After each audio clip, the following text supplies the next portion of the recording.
mene je Feniks, on ima 5 godina. Došao je iz Šibenika i već 2 godine aktivno sudjeluje u programu terapijskog jahanja. Feniks je jedan od 4 konja koji uz pomoć 20-ak volontera sudjeluje u terapijskom jahanju za djecu s posebnim potrebama. Nažalost, uvjeti u kojima rade nisu zadovoljavajući. Recimo kada padne kiša, 3 dana nakon toga ne mogu se terapije odvijati jer je toliko blatno da to nije moguće i onda moramo djeci odgoditi termine. Mi imamo 20 jahača djece s teškoćama u razvoju. Kako bi sagradili novo jahalište, trebaju pomoć u novcu, uslugama ili građevinskom materijalu. Pomoć već pomalo stiže, no to je tek kap u moru. Procjenjuje se da im za završetak projekta treba najmanje 60.000 kuna. Znači za iskopati rupu za drenažu je nekih 10.000 kuna rad bagerista.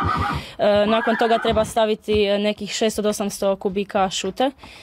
I nakon toga onda tenisit ili geotekstil i nakon toga još 80 kubika pijeska.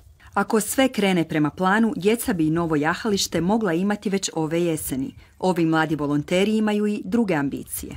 Nama je i dalje želja da svi naši jahači imaju kontinuiranu terapiju pomoću konja, da ona bude kvalitetna jer imamo 2 hipoterapeuta i stručne ljude koji su za to educirani i da jednog dana to bude sve besplatno, ali o tom potom to se naravno ovisi o državnim financijama.